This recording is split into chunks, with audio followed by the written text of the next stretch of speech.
Alors, comme ça, il paraît que les plus courtes sont toujours les meilleures. Dit comme ça, on dirait un peu la morale d'une fable de La Fontaine, la chute finale d'une farce théâtrale dans laquelle le grand, le puissant, le monarque, celui qui l'a donc très longue, se voit damner le pion, tourné en ridicule et au final vaincu, humilié par le héros, celui qui l'a donc trop courte, mais qui brille par sa malice, par sa bravoure et son audace. Cette phrase, c'est une ode à la subversion, à la rébellion contre les trop longues, les trop grandes, les trop volumineuses, qui sans cesse nous tyrannisent, nous oppressent par leur exigence destructrice et mortifère de plaisir sans limite, de jouissance inconsidérée et de volupté suprême toujours plus inaccessible. Être court, au contraire de ces extravagances et de ces intimidations, c'est être simple, franc et direct. Et au final, c'est être inaccessible. Un proverbe russe que j'aime à citer nous dit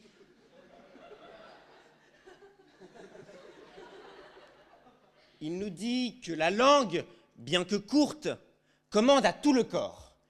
Eh bien, c'est exactement la raison d'être de ces réquisitoires. Sans ce gluant et insipide petit organe qui s'agite frénétiquement au sein de nos palais, aucun des meilleurs discours, aucune des plus saignantes plaidoiries que vous nous faites le plaisir d'écouter ce soir n'aurait pu voir le jour. Donc, le plus court n'est pas forcément le meilleur, mais il le crée ce meilleur, il le rend possible, il le sublime par le misérabilisme de sa condition. Sans le court, point de long, sans le petit, point de grand, car il n'y a dès lors plus aucun point de comparaison. Et oui, on est toujours le misérable, le minuscule de quelqu'un d'autre.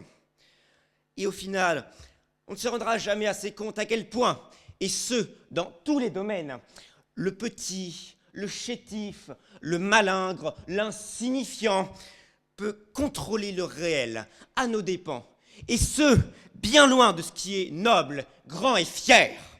Ne dit-on pas que ce sont les petits ruisseaux qui font les grandes rivières, que les grandes idées intemporelles sont nées d'un petit éclat de génie, que les grands hommes font l'histoire, mais que ce sont les petits qui l'écrivent. Aujourd'hui, on ne cesse d'opposer les petits aux grands, les silencieux contre les élites, les 99% face aux nantis du grand marché. Mais que sera-t-il, ces tyrans, ces monarques, s'il n'y avait pas sous leurs pieds cette masse indescriptible de petits êtres, toujours prêts à supporter leurs caprices, à porter le bâton de leur supplice et à forger les chaînes qu'ils se passent autour du cou? Alors, que serait-il le grand, le long, s'il n'y avait pas le petit, le court, pour courber humblement l'échine et pour en asseoir le joug par la petitesse de sa condition et par l'atavisme de sa servitude volontaire? Ah, les grands n'ont jamais accepté, n'ont jamais reconnu ce qu'ils devaient aux petits.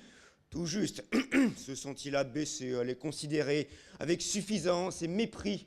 Eux, les faibles, eux, la plèbe grouillante et compacte, incapables de s'élever à leur grandeur, confinés à des tâches superficielles et dégradantes, qui sont la représentation de l'étroitesse de leur esprit, qu'ils ont bien sûr trop court, eux aussi. Hélas, ce qu'ils oublient, c'est que bien souvent, le court est le fondement du long. Il en est la condition. Le plus long existera-t-il sans le plus court? Certainement pas. Alors, avant de mesurer la taille ou la grandeur d'une chose, oui, il faut s'habituer à son échelon le plus petit, le plus insignifiant, le plus court en somme. Parce qu'une fois qu'on est devenu grand, il n'y a plus aucun espoir, il n'y a plus aucune perspective, sauf celle de se voir dépassé par le concurrent et ainsi renversé de son piédestal de longueur.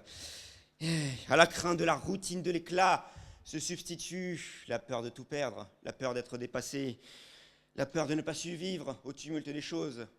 Un destin bien peu enviable, vous en conviendrez. Et au contraire, quand on est court, on ne peut être animé que par l'audace, par la détermination de grandir et de s'élever, pour peu qu'on en ait et les moyens et la volonté. Le petit devient alors plus noble et plus fier que le grand qui est suffisant et hautain. Le petit fait preuve de courage quand le grand s'enferme dans le cynisme. Le petit imagine et transmet sa gloire quand le grand envisage sa perte. Le petit exprime son humanité tout entière à son amélioration quand le grand la nie dans la destruction de ses semblables concurrents. Mais une fois ce misérable devenu monarque en son pays, une fois qu'il est enfin devenu le plus long de tous, quelle est sa volonté, sinon celle de le rester le plus long? Quelle est sa peur, sinon celle de se voir dépassé? Ah, la grandeur, même acquise, ne se partage pas, et la funeste roue du destin fait courber sa sombre échine quand les héros des temps anciens deviennent les tyrans des temps modernes. Ce qu'il faut conserver alors, c'est la noblesse des sentiments du petit quand il cherche à s'élever. C'est sa détermination à grandir, à s'extraire de son destin. Inspirons-nous de l'ardeur émancipatrice des premiers révolutionnaires, non pas de leur excès une fois le but atteint. Alors, vous me direz, quel est le lien avec le présent sujet? Eh bien, c'est que les plus courts restent définitivement les meilleurs. Ne serait-ce que parce qu'on ne peut pas faire pire. Une fois qu'on est court, il n'y a plus aucun espoir. Il y en a, au contraire, donc vous ne suivez rien. Il y a de l'espoir quand on est court. Il y a de l'espoir de s'élever, de devenir le plus long. Et cet espoir, il est plus noble, il est beaucoup plus étincelant que la suffisance et le mépris des personnes qu'on peut qualifier de plus longues, mais qui ne le sont plus pour longtemps. Car cette volonté des petits permet de nous dépasser, de déplacer les montagnes, d'outrepasser nos conditions et d'imaginer un autre paradis que celui qui nous oppresse et nous opprime. Alors, comment conclure cet auditoire? Eh bien, en vous rappelant à vous, parce que l'auditoire c'est vous, vous qui êtes exaltés, que l'imagerie du cours, elle abreuve notre imaginaire. Elle est à la base de toute notre représentation. La petite taille, c'est celle qui change l'univers sans que nous ne nous en rendions compte. La petite taille, c'est celle que nous gardons en tête, mais qui façonne notre vision de nous-mêmes et des autres. La petite taille, c'est celle qui transforme notre quotidien et qui révise chaque jour notre existence.